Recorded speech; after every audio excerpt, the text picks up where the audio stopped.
Maintenant, comment est-ce qu'on fait pour retrouver la règle d'une fonction logarithmique lorsqu'on a uniquement une table de valeurs? Donc, lorsqu'on a une table de valeurs, on va retrouver la forme suivante. Oups.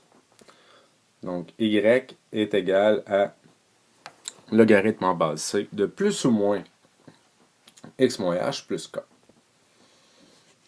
Alors, première des choses, on va aller retrouver la valeur de la base c. Donc, la valeur de la base c, on la retrouve grâce à notre table de valeurs de la façon suivante. Donc, pour des bons réguliers de ma variable dépendante, donc ici, j'ai fait tout le temps des bons de plus 1,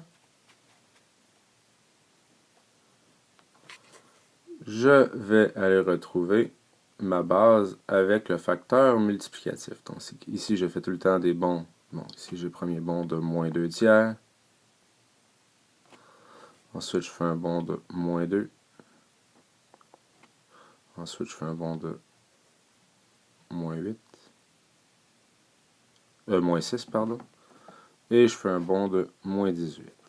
On peut donc assez facilement voir qu'à chaque fois, je multiplie le bond par 3.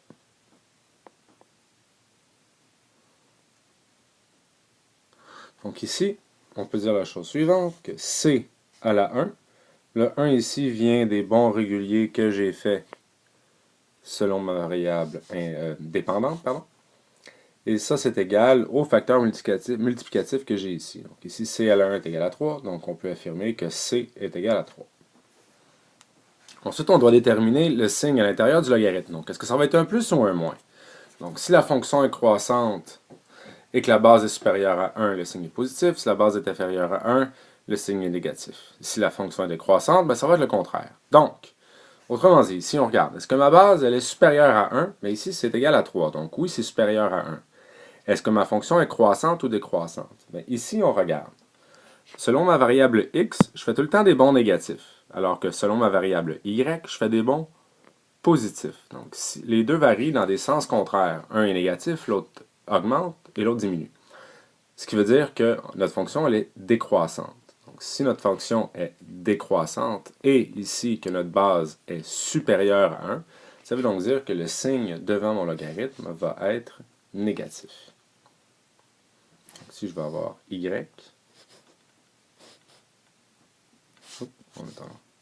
est donc égal à logarithme en base 3 de moins x moins h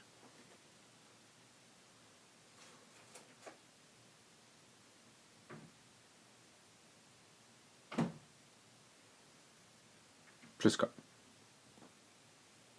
Et là, on va aller prendre deux points au hasard. Donc, je vais prendre les deux premiers, pas les deux premiers points, je vais prendre ce point-là, donc le point 0,2. Oups.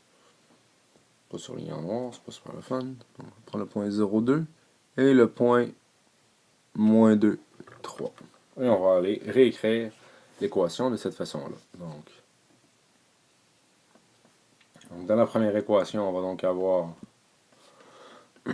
que 2 est égal à logarithme en base 3 de moins 0 moins h plus k. Et dans l'autre équation, on va avoir 3 qui est égal à logarithme en base 3 de moins 2 moins h plus k. On va isoler le k dans chacune de ces équations-là. Donc dans la première, k va donc être égal à 2 moins logarithme en base 3. Je vais aller distribuer le moins, donc 0 moins moins h, ça va faire 0 plus h. Parce qu'on est logarithme en base 3 de h. Et dans le deuxième, k va être égal à 3 moins logarithme en base 3. Et là, encore une fois, je vais aller distribuer le moins à l'intérieur. Ça va me donner h plus 2, étant donné que les deux sont déjà négatifs. Et là, je vais aller résoudre ce système-là par comparaison. Donc, j'ai que 2 moins log en base 3 de h va être égal à 3 moins logarithme en base 3 de h plus 2. J'envoie tous les logs du même côté et les nombres de l'autre. Donc, je vais envoyer les nombres du côté droit. Donc, je fais moins 2 de chaque côté. 3 moins 2, ça me donne 1. Et je vais additionner le logarithme en base 3 de h plus 2 de chaque côté. Je vais donc avoir logarithme en base 3 de h plus 2 moins le logarithme en base 3 de h qui est égal à 1. Ça ici, je peux transformer ça sous un seul logarithme. C'est donc égal à logarithme en base 3 de h plus 2 sur h. Et ça, c'est égal à 1. Donc, je vais transformer cette équation-là sous l'écriture exponentielle. Donc, si ma base, c'est 3, l'exposant, c'est 1,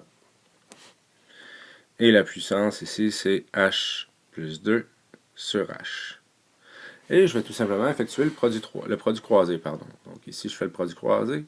Donc le 3 à la 1, c'est sous-entendu que c'est 3. Donc je vais le réécrire, en fait, sous la forme d'une fraction, que ce soit plus simple à comprendre. Donc 3, c'est 3 sur 1, dans le fond. C'est égal à h plus 2 sur h. De cette façon-là, on peut dire que 3h est égal à h plus 2. Donc ici, j'ai fait le produit croisé. Donc ces deux nombres vont être égal au produit de ces deux nombres-là. Et si je résous cette équation-là, si je fais moins 1h de chaque barre, j'obtiens que 2h est égal à 2. Donc h est égal à 1. J'ai retrouvé la valeur de mon paramètre h. Je peux maintenant trouver la valeur de mon paramètre k. Je vais descendre un peu plus bas. Vous m'excuserez, j'écris un peu gros sur mon iPad. Donc on se rappellera que le k est égal à 2 moins le logarithme en base 3 de h. Et le h, on a dit que c'était égal à 1. Donc moins le logarithme en base 3 de 1. Je suis sûr que c'est bel et bien ça qu'on avait. 2 moins le logarithme en base 3 de h. Oui, absolument. Donc ici, je vais avoir que k est égal à 2 moins 0. Donc le k est égal à 2. Ce qui veut donc dire qu'en bout de ligne, je vais avoir l'équation y est égal à logarithme en base 3 de moins x moins h, donc x moins 1, tout ça, plus 2. Donc ici, on a retrouvé l'équation de la fonction logarithmique qui représente la table de valeurs qu'on avait au départ.